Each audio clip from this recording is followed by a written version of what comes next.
Episode 2, Abraham Lincoln at McDonald's in Compton, California. Mr. Lincoln, welcome to the 21st century. We brought you here to discuss democracy, justice, and modern America.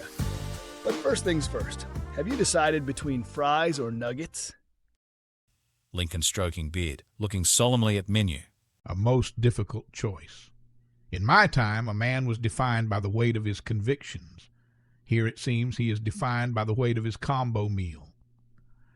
The fries, then. A man ought to know when to embrace the simple pleasures. Economist, adjusting glasses. Wise choice. Though I must inform you, due to inflation, that small fries now cost roughly the same as the Louisiana Purchase. Lincoln raising an eyebrow. The cost of freedom has always been high, but this is robbery without even the courtesy of a highwayman's pistol. A loud bang outside, tires screech, followed by gunfire. The restaurant patrons barely react. A man in a ski mask runs past the window. Lincoln, startled, looks around. I take it that was not celebratory musket fire? Nope. Welcome to modern America, a land of opportunity and occasionally semi-automatic misunderstandings. Lincoln shaking head. I fought a war to preserve the Union, to ensure liberty for all. And yet here I sit amidst disorder and lawlessness. I must ask, has democracy failed? Economist, dryly. That depends. If democracy is defined by self-governance, accountability, and an educated electorate, then yes, probably. But if democracy is defined by the ability to order a McHurby at 3 a.m., then it's doing just fine. A beggar approaches the table, jingling coins in an empty cup. Lincoln immediately reaches into his pocket, but finds no currency. I regret that I have but no pennies to give. Beggar grinning, shaking cup. Ain't nobody want pennies. Homie, got CashApp? Lincoln turning to host, confused. This CashApp, some manner of banking institution? Tech bro holding up phone. It's an app, digital currency, instant transfers, no banks, no oversight, just financial anarchy in your pocket. Lincoln nodding slowly. Ah, so the wild frontier lives on. The beggar shrugs and moves to the next table. Suddenly, yelling erupts at the counter. A customer and an employee are nose to nose, screaming about a missing barbecue sauce packet. The situation escalates.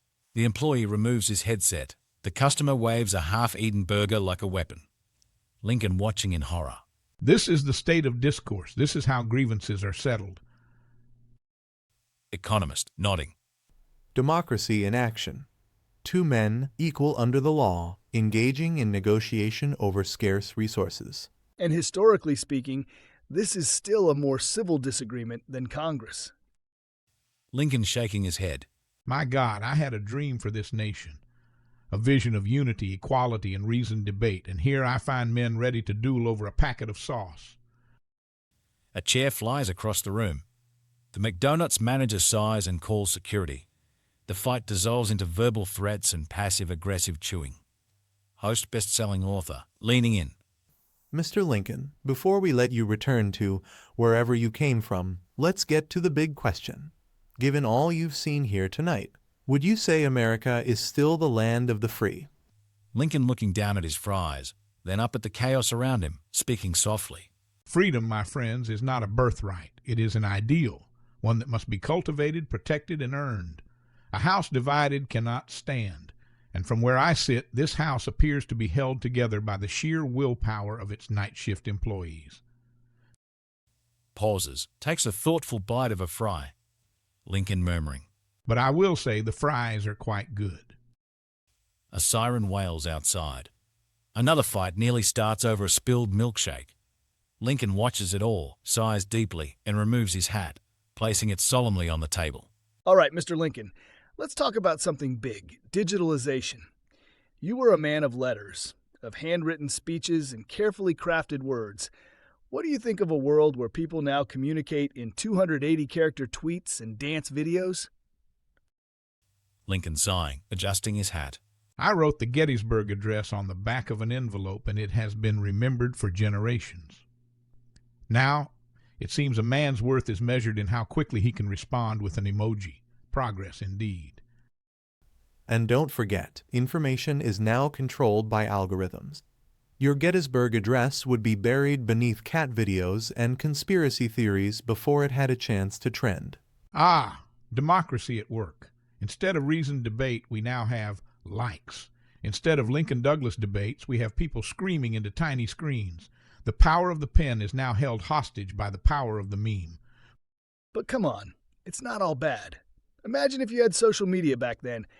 #abolish slavery might have been a game changer.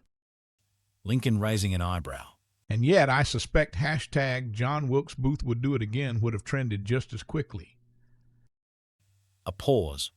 The restaurant suddenly erupts into applause as Donald McRonald enters, accompanied by a group of very overweight children, their faces smeared with frosting, bouncing with sugar-fueled energy. A high-pitched birthday song begins, loud enough to shake the booth. Lincoln watches, horrified. Donald McRonald waving excitedly. Hey kids, who wants a Happy Meal? Me. Lincoln whispering, horrified. Is this some sort of cult? Worse, it's brand loyalty. Donald McRonald locking eyes with Lincoln, voice dripping with corporate cheer. Sir, you look like a man who loves freedom. Can I interest you in a McFreedom meal, now with extra cheese and no vegetables? Lincoln eyeing Ronald suspiciously. You wear the colors of our flag, and yet your actions feel more like tyranny. Donald McRonald cackling, turning to the kids. That's right, boys and girls. If you eat enough McNuggets, you too can be great like this fine gentleman here. The children cheer. Lincoln rubs his temples. All right, moving on. Tariffs and trade wars. You fought an actual war to preserve the Union. What do you think of modern America's idea of battle?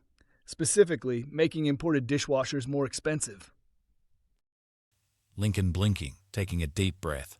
I fought a war over fundamental human rights. They fight wars over appliance pricing. Host economist nodding. And soybeans. Lincoln closing his eyes, exhaling slowly. The world has indeed changed. I sought to preserve the spirit of the Republic, but it seems modern leaders wish only to preserve domestic refrigerator manufacturing. Welcome to capitalism, where war is now waged with tariffs and passive-aggressive tweets. Lincoln grimacing, rubbing forehead. I do not pretend to understand all things. But I know this, a nation cannot stand if its leaders are more interested in tax disputes than in the well-being of its people. A loud crash, one of the overweight children has toppled a tray of birthday cupcakes. The chaos intensifies. Host best-selling author, dodging frosting. Let's talk about something more uplifting. The American dream. What does it mean today? Lincoln watching a child smear cake on a wall. I was under the impression that the American dream was the promise that through hard work and determination one could achieve prosperity. But from where I sit, it appears the dream has been reduced to supersized portions and corporate jingles. And credit card debt. Don't forget that part. Lincoln shaking his head solemnly. In my time, men were enslaved by chains of iron. Now they are enslaved by interest rates, progress of a sort. All right, one last important matter. What dessert should we order? You've seen the options. McFlurpy, apple pie, or cookies? Lincoln glancing at menu, then sighing deeply. This, of all things, may be the hardest decision I have faced today. Well, we were going to ask you about the future of democracy, but... Lincoln suddenly serious, setting down his burger. Democracy is not a birthright. It is a wager, one that rests on the assumption that people will choose wisdom over impulse, reason over rage. I fought to preserve it, yet here I sit, watching a world where public discourse is measured in clicks, outrage is a currency, and leadership is won not by vision but by volume. Pauses, looking around at the chaos in McDonald's, children screaming. A man arguing with the cashier about the McFlurpy machine being broken. The faint sound of sirens outside. If democracy has not yet perished, then I fear it is at least stuck in the drive-thru, waiting for an order that may never come. Have you made your choice? Lincoln raising a hand, eyes locked on the menu with the gravity of a man drafting history. Not yet. This decision demands the full measure of my intellect, perhaps even my soul. A hush falls over the table. The weight of the moment settles like dust on a forgotten battlefield. Lincoln at last, drawing a breath as though delivering the Emancipation Proclamation. The McHurby. For if democracy stands on the precipice, if civil discourse crumbles into a cacophony of fools, then let it be known. Here, at least, I have claimed a small, sweet victory, however fleeting, however futile. The hosts nod, a quiet understanding passing between them. The battle may be lost, but the ice cream is won. That's all for this week on the Slightly Deceased podcast. We've had fries, freedom, and a faint taste of democracy. Mostly salt and existential despair. Next week, we're boarding the Chaos plane with none other than Amelia Earhart, aviation icon, back from the great unknown and headed straight into TSA purgatory. Leather jacket, goggles, zero understanding of liquid restrictions. This will go well. It's episode 3, Amelia Earhart versus airport security cleared for takeoff. I give her 10 minutes before she tries to commandeer a baggage cart. You don't want to miss it. Same time, same feed, very different airspace. Tell her to fly around the stupidity if she can.